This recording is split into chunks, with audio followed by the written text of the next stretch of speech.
Indonesia memasuki masa transisi dari pandemi ke endemi. Pemerintah melonggarkan aturan pembatasan untuk pencegahan COVID-19. Di antaranya membolehkan tanpa masker di ruang terbuka dan perjalanan domestik tanpa tes COVID-19 bagi mereka yang sudah lengkap dosis vaksinnya. Transisi ini bisa berhasil hanya jika masyarakat tidak abai dengan perilaku hidup sehat. Kita berbincang sore hari ini dengan Ketua Bidang Perubahan Perilaku Satgas Penanganan COVID-19, Sony Hari B. Harmadi. Pak Sony, selamat sore. Selamat sore Mbak Putri. Terima kasih Bapak atas waktu Anda, dan juga ada Pak Hermawan Saputra, Dewan Pakar IAKMI. Pak Hermawan, selamat sore. Selamat sore Mbak Putri, selamat sore Pak Sony. Terima kasih Bapak-Bapak sudah bergabung sore hari ini. Saya ke Pak Sony terlebih dulu. Pak Sony, jadi apa sebetulnya pertimbangan pemerintah melakukan pelonggaran ini sekarang? Ya, yang pertama tentu seperti apa yang disampaikan oleh Bapak Presiden, melihat situasi yang ada didasarkan pada data dan fakta. Per kemarin, itu positivity rate kita sudah di angka 0,23%. Sejak sebulan terakhir, positivity rate kita konsisten di bawah 1%. Secara kumulatif, secara rata-rata dalam 7 hari terakhir positivity rate kita itu di angka sekitar 0,3%. Lalu bed occupancy rate kita juga di angka sekitar 1,78%. Walaupun kemarin secara masif terjadi pergerakan mobilitas penduduk di mana terjadi arus mudik dan balik, tetapi tidak terjadi lonjakan kasus. Jadi melihat kondisi yang ada, pemerintah secara berhati-hati ya melakukan penyesuaian berhati-hati dan bertahap. Sebetulnya Mbak Putri, kalau kita lihat pemerintah sudah melakukan penyesuaian dan secara bertahap sejak kebijakan karantina. Dari karantina dikurangi, lalu sampai akhirnya tidak ada lagi karantina, lalu dievaluasi apakah terjadi lonjakan kasus atau tidak. Alhamdulillah ya sudah disampaikan juga bahwa kita masyarakat dari hasil sero survei sudah di atas 99% yang memiliki antibodi terhadap SARS-CoV-2 ini, dan di sisi lain tidak terjadi lonjakan kasus, kita bisa melakukan pengendalian. Nah, secara bertahap ya, pemerintah memperbolehkan, opsional nih ya, memperbolehkan masyarakat yang beraktivitas di luar ruangan, tidak dalam kondisi kerumunan, artinya tetap menjaga jarak, itu diperbolehkan untuk tidak memakai masker. Seperti itu. Tapi kan Bapak Presiden sudah jelas juga bagi mereka yang beraktivitas di ruangan tertutup, yang dalam kondisi tidak sehat atau kurang sehat, lalu memiliki risiko karena ada kerentanan seperti komorbid, lansia, dan sebagainya, untuk tetap memakai masker. Dan bahkan aktivitas di luar ruangan pun kalau tidak bisa menjaga jarak, artinya terjadi kerumunan atau padat orang, kita juga diminta untuk menggunakan. Jadi ini perilaku relaksasi adaptif yang kita dorong ya. Karena memang yang dorong di dalam perilaku adalah masyarakat yang berperilaku adaptif. Melihat yang ada dengan risiko yang ada, maka secara perlahan masyarakat punya awareness dan juga bisa melakukan self assessment ya, screening secara mandiri, penilaian secara mandiri, apakah saya harus memakai masker atau tidak, dan seterusnya. Seperti itu Mbak. Iya, Pak Sony, tapi biasanya kalau sebelumnya kan kita tahu pemerintah mengakses faktor risiko itu berdasarkan level, kita tahu ada level 1, 2, 3, dan 4. Tapi kemudian untuk ini pelonggaran langsung berlaku di seluruh wilayah. Itu juga sudah dihitung risikonya juga? Sudah, karena yang pertama kan data itu tidak hanya dilihat secara nasional, Mbak Putri. Tapi juga dilihat menurut daerah. Bahkan dari provinsi-provinsi dengan positivity rate paling tinggi, itu semuanya di bawah 1%. Jadi merata ke seluruh Indonesia, kita bisa mengendalikan kasus, jumlah kasus harian juga terkendali, bahkan kemarin itu kita melakukan testing yang cukup besar ya dibanding sebelumnya. Nah, walaupun testing kita naik, ternyata tidak menaikkan positivity rate, dan bahkan positivity rate kita cenderung terus turun. Dan ini tidak hanya berlaku di satu provinsi, satu kota, kabupaten, dan sebagainya, tapi merata di seluruh Indonesia. Oleh karenanya, kebijakan yang diambil juga kebijakan yang berlaku secara nasional. Tetapi masyarakat diminta untuk bijak. Ya. Kalau kita lihat dalam 2 tahun terakhir itu perilaku masyarakat sudah sangat baik. Mereka tahu kapan harus memakai masker, kapan harus melepas masker, dan seterusnya.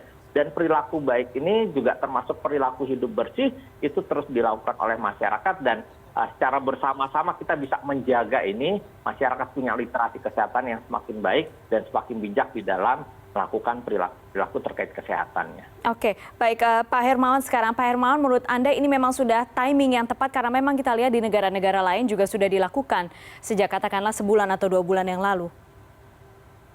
Ya, tentu kita bisa menyimak ya apa yang sudah disampaikan Bapak Presiden melalui press release sore hari kemarin, dan tentu saja dari segi substansi tidak ada masalah penyampaian Bapak Presiden proporsional bahwa ada pembolehan orang yang bermasker itu ada yang di luar ruangan dengan resiko yang minimum, jauh dari keramaian dan kerumunan, dan bagi yang di dalam ruangan dalam skala yang tetap padat ramai tetap dianjurkan untuk bermasker. Demikian juga yang di moda transportasi umum dan cenderung tertutup harus tetap beserta para yang beresiko seperti orang-orang dengan komorbid atau orang-orang yang sedang tidak dalam keadaan vitalitas yang baik. Sampai pada titik itu apa yang disampaikan Presiden bisa kita pahami, dan memang angka-angka sebagaimana yang disebutkan Pak Sony tadi memang menunjukkan sesuatu yang relatif menggembirakan ya dalam arti konsisten dari sejak 2 bulan yang lalu sampai hari ini. Yeah. Hanya saja ada sudut pandang yang sedikit berbeda ketika memang ini disampaikan langsung oleh Bapak Presiden melalui komunikasi publik, ketika psikologi publik yang memang sudah jauh hari sudah tanda kutip lebih excuse ya, merdeka dalam penggunaan masker yang cenderung abai lagi di ruang-ruang umum, ketika dibolehkan secara langsung oleh Bapak Presiden seolah-olah, dan mudah-mudahan tidak disalahartikan sebagai sebuah kemerdekaan.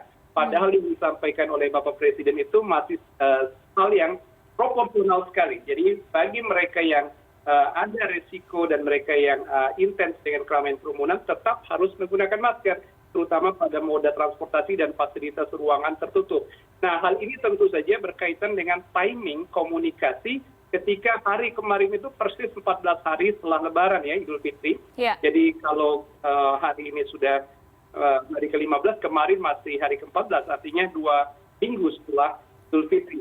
Dan tentu saja hemat kami sesungguhnya akan lebih tepat kalau Bapak Presiden mengevaluasi ini 3 minggu sampai 1 bulan setelah Lebaran. Artinya minggu depan atau 2 minggu ke depan, sehingga memang ada evaluasi dari keramaian dan mobilitas saat balik dan mudik kemarin, sehingga ini argumen yang disampaikan akan lebih reasonable, mudah diterima. Nah, ini yang memang sedikit kita khawatirkan dari sudut artikulasi yang mungkin diterima oleh publik. Nah, itu poinnya, Pak Putri. Oke. Saya juga mau ke Pak Sony berkaitan dengan itu, berkaitan dengan evaluasi. Apakah kebijakan seperti ini, pelonggaran ini kemudian akan dievaluasi secara periodik juga, Pak Sony? Betul. Jadi Bapak Presiden selalu memimpin rapat kabinet terbatas untuk mengevaluasi terkait perkembangan penanganan COVID-19 di Indonesia. Beliau di dalam rapat selalu mengambil keputusan-keputusan, lihat bagaimana kondisi yang ada. Makanya selalu disampaikan bahwa tentang relaksasi atau kemudian pengetatan aturan itu didasarkan pada evaluasi. Nah, apa yang diambil oleh pemerintah saat ini juga didasarkan pada evaluasi kemarin. Memang pada saat kemarin di awal mudik, ya, kami memantau terjadi penurunan kepatuhan terhadap protokol kesehatan. Tetapi begitu selesai periode mudik, itu naik lagi. Masyarakat sudah terbiasa, sudah tahu kapan mereka harus memakai masker, menjaga jarak, mencuci tangan, dan seterusnya. Nah, perilaku ini kan dievaluasi terus. Makanya kan kami, Mbak Putri, punya dashboard monitoring perubahan perilaku. Nah, itu diamati terus bagaimana setiap minggu, ya, bagaimana setiap 2 minggu sekali, dan seterusnya terus dilaporkan. Jadi memang pemantauan itu terus dilakukan dengan menggunakan berbagai indikator, ya, terutama kita tahu bahwa level PPKM itu kan didasarkan pada bagaimana laju penularan, lalu kemudian kapasitas respons dari fasilitas kesehatan kita itu terus dievaluasi. Jadi selama pandemi masih ada, evaluasi terhadap penanganan pandemi ini, kebijakan yang telah dihasilkan itu juga terus-menerus dievaluasi oleh pemerintah. Pak Sony, kita tahu kalau bisa bicara soal perubahan perilaku itu sulit, dan Pak Sony sangat paham soal ini, apalagi ada penyesuaian, ada adaptasi gitu ya. Kalau misalnya yang Anda lihat sekarang, ketika yang tadi disampaikan oleh Pak Hermawan, ketika ini sudah disampaikan oleh Presiden, ada pelonggaran kebijakan penggunaan masker di ruang terbuka, jika ada yang mengasumsikan atau mengartikan bahwa ini artinya oh kita sudah terbebas dari semuanya. Itu juga tidak bisa disalahkan kan Pak, karena saat ini itu yang muncul sebenarnya di masyarakat. Ya, ini kan masa transisi ya Mbak ya. Jadi perilaku yang kami bangun itu adalah perilaku bukan sekedar patuh tetapi sadar. Kita bersyukur loh Mbak, karena kita juga berdasarkan evaluasi dari datanya BPS, 91% masyarakat yang melakukan protokol kesehatan itu menerapkan atas dasar kesadaran diri, bukan karena pengawasan dan sebagainya.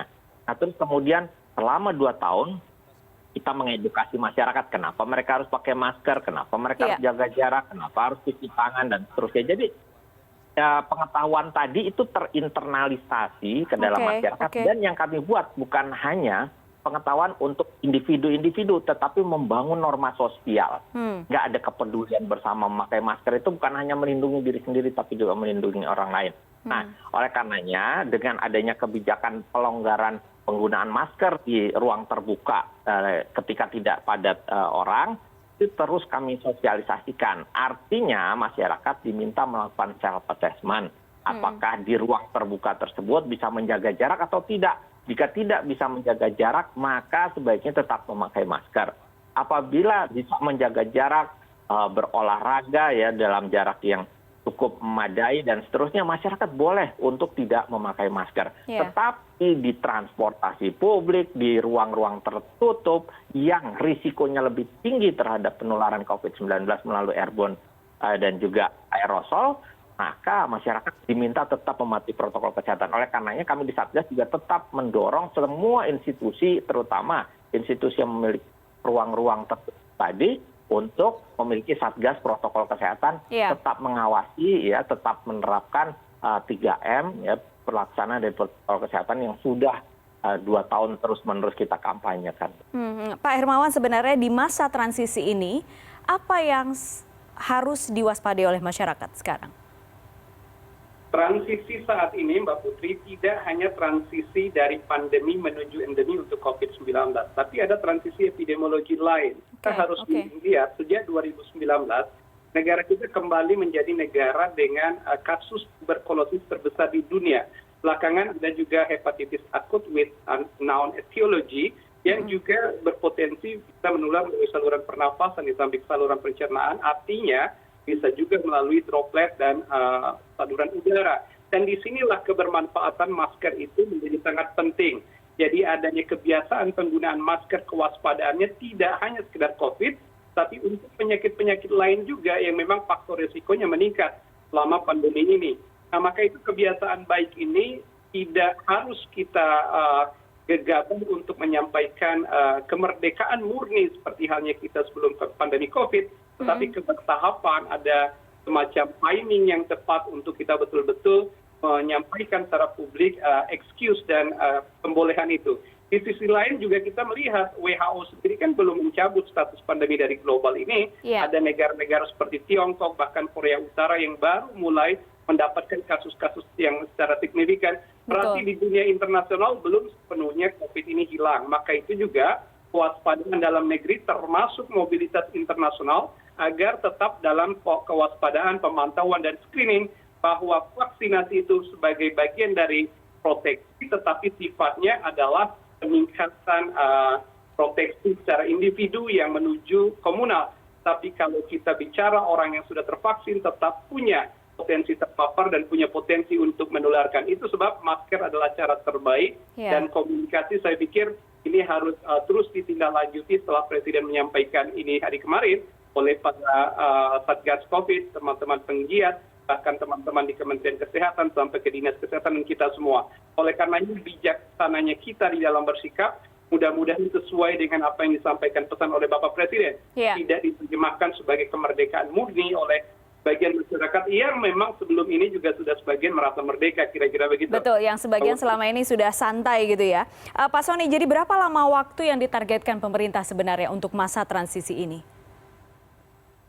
Seperti yang disampaikan Bapak Presiden ya, kita melihat dalam 6 bulan ke depan. Kita harus bisa mempertahankan positivity rate kita di bawah 1%, sembari surveillance kita, pemantauan di masyarakat, testing tetap harus kuat, tracing tetap harus kuat, tapi testing dan tracing yang sifatnya epidemiologi. Mereka yang pernah punya kontak erat, yang punya gejala, dan seterusnya. Lalu kita ingin perubahan perilaku ini terjadi secara permanen. Perilaku masyarakat yang hidup bersih dan sehat, Mbak Putri. Jadi masyarakat mulai tahu, sekarang sudah sangat terbiasa kapan saya harus pakai masker, kapan saya harus jaga jarak, cuci tangan. Karena di awal sendiri kami sudah menjelaskan seperti tadi Pak Hermawan, bahwa perilaku kita untuk hidup bersih dan sehat, perilaku 3M, itu bisa menghindarkan kita tidak hanya dari penyakit COVID-19, tapi juga dari penyakit infeksi lainnya, ya, infeksi menular lainnya yang disebabkan oleh droplet dan aerosol tadi melalui saluran pernapasan. Jadi ini betul-betul 2 tahun terakhir masyarakat kita punya perilaku yang jauh lebih baik, dan itu kami monitor secara terus-menerus. Harapannya transisi kita bisa berjalan lebih cepat lagi, sehingga kita bisa hidup lebih normal seperti sebelum pandemi. Baik, kita lihat nanti perkembangannya seperti apa. Seperti yang tadi disampaikan oleh Pak Sony, kebijakan ini kemudian akan tetap dievaluasi, tetap dilihat bagaimana responnya di masyarakat, terutama berkaitan dengan tingkat kasus, jumlah perkembangan kasus. Terima kasih Pak Sony Hari B. Harmadi sudah bergabung, Pak Sony dan juga Pak Hermawan Saputra. Terima kasih, Mbak Putri, sehat selalu.